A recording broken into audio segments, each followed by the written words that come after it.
Brought to you by 1AAuto.com, your source for quality replacement parts and the best service on the internet. Hi, I'm Mike Green. I'm one of the owners of 1A Auto. I want to help you save time and money repairing and maintaining your vehicle. I'm going to use my 20+ years experience restoring and repairing cars and trucks like this to show you the correct way to install parts from 1AAuto.com.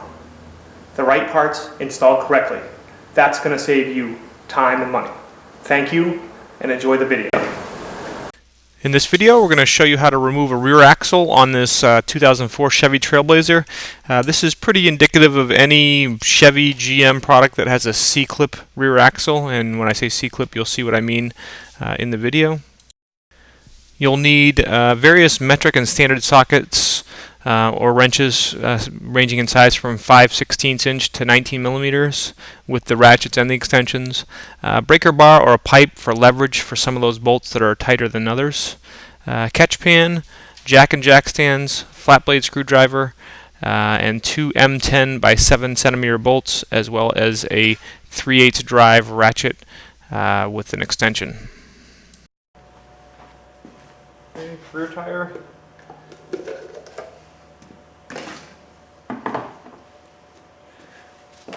Lug nuts are 19 millimeters. If you don't have air tools, you want to start with the vehicle on the ground, loosen the lug nuts, raise it, support it with jack stands, and then remove the lug nuts.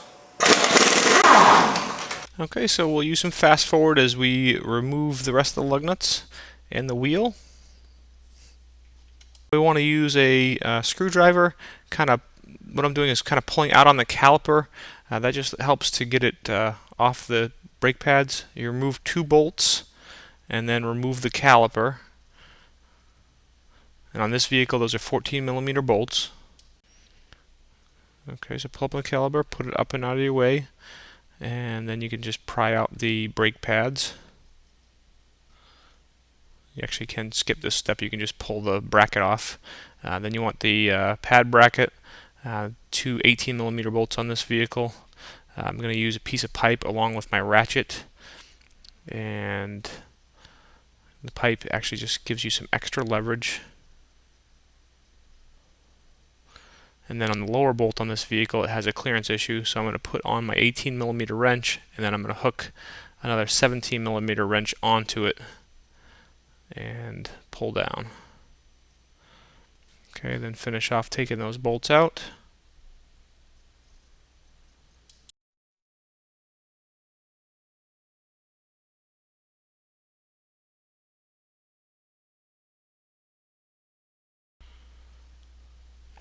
And now the bracket comes off, and then hopefully your disc will just pull off. On this vehicle it doesn't, but the vehicle has 2 threaded holes, so you insert some M10 metric bolts and use your wrench to tighten those bolts up, which forces the disc off of the hub.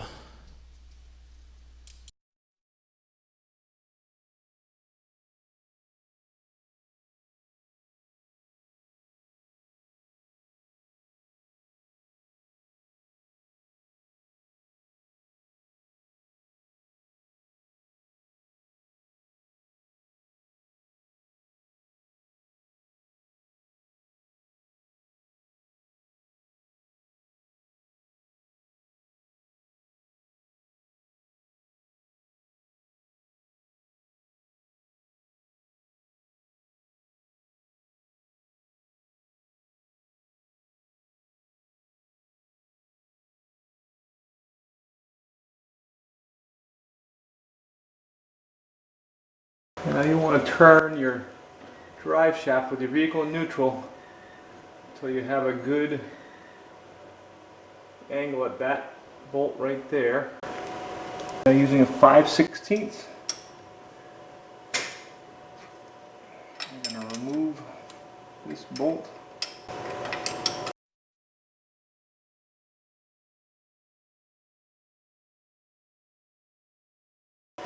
Okay, so as you remove this bolt, you want to hold this pin up here, pull that bolt out, and let that slowly slide down.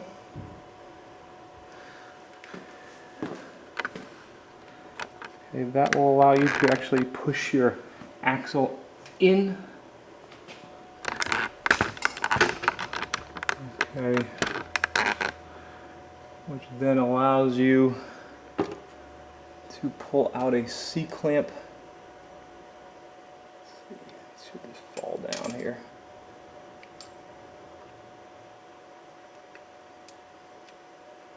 The magnet.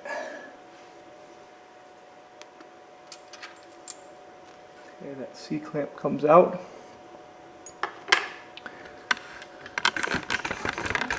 Which now allows you to pull out slowly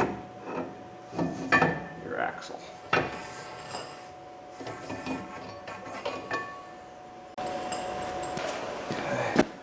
Now put the axle back in.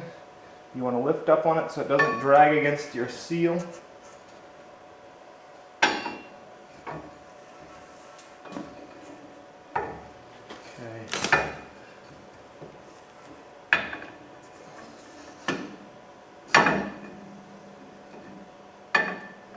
Just kind of moving around a little bit to push it in. Just has to find its way on the inside. Okay.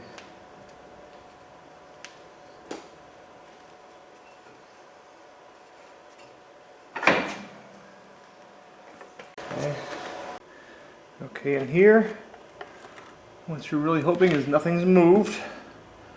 So we're going to take our C-clamp, and the side that has the groove near the center is the one you want to put towards the center. Okay, so you just put that onto the axle. It's pushing out through right there. And then you can actually push the axle back by hand. Okay, make sure you have this shaft nice and clean. Put it up in with the hole, okay, at the bottom. Okay, and this is where you're hoping that these gears didn't move around at all. And it would appear that they did just a little bit. Just kind of line it up with my finger. Okay, goes in. Push this in. Okay, start it into place. And your axle's locked back in place. Okay, so that's going in. Just going to hit it with a little dab of Loctite.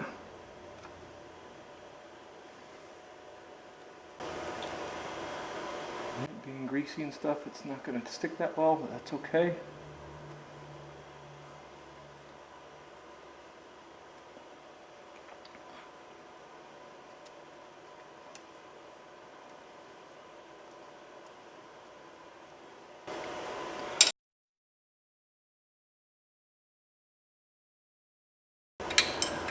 Okay, and you want to tighten this up probably about 8 to 10 foot-pounds, which is tight with this little wrench. That's good.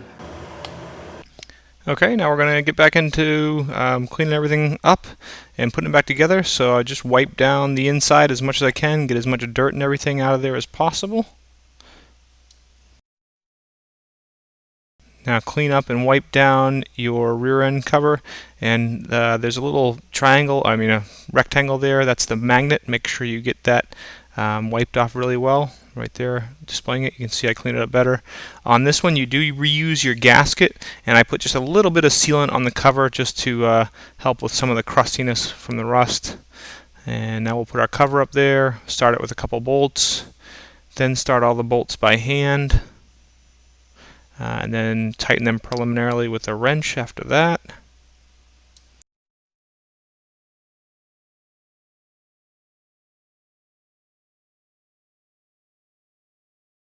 And now we've skipped forward. You want to torque these bolts to about 12 foot-pounds. It's not very much, but it's enough to seal it. You don't want to over-torque it because you'll get leaks because you warp your differential cover. So about 12 foot-pounds. I tighten them kind of using an opposite pattern, and then I just go around one by one and just make sure they're all tight. Okay, now we're going to refill the rear end. There's a plug right on the passenger side. Use a 3/8 ratchet with an extension. Remove that plug. and then fill it with 80W90 gear oil. I use a little tube, helps get the bottle in a position so that you can fill it easier. And once you've filled it and the fluid starts dripping down, put your plug back in, tighten it up. You don't have to tighten it incredibly tight, but get it nice and snug, and then wipe down all the grease off the rear end so you can check for leaks later. Okay, now I'm gonna put the brakes back together. If you want to see this in regular speed, just check out our other videos for the Trailblazer rear brake installation. And you can see I've got a new, there's both a new backing plate and new brakes on there. If you want to see those, just check out our other videos on the whole process for that. And so we'll get through that. Very important, you've had your brakes apart. You obviously want to torque your lug nuts on there properly. And you want to pump your brakes afterwards. Make sure that you get your brakes reset and make sure that they're working properly before you test drive the vehicle.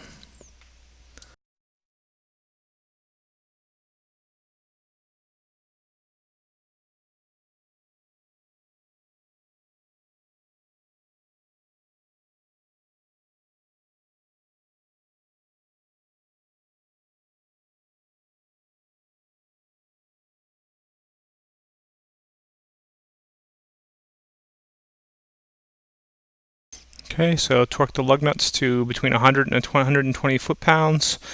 Kind of use a crossing star type pattern, and then you can put your cap back on.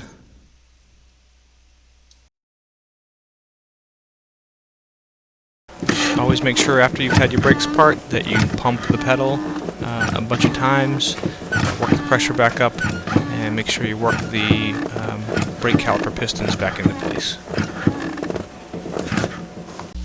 We hope this helps you out. Brought to you by www.1aauto.com, your source for quality replacement parts and the best service on the internet. Please feel free to call us toll-free 888-844-3393. We're the company that's here for you on the internet and in person.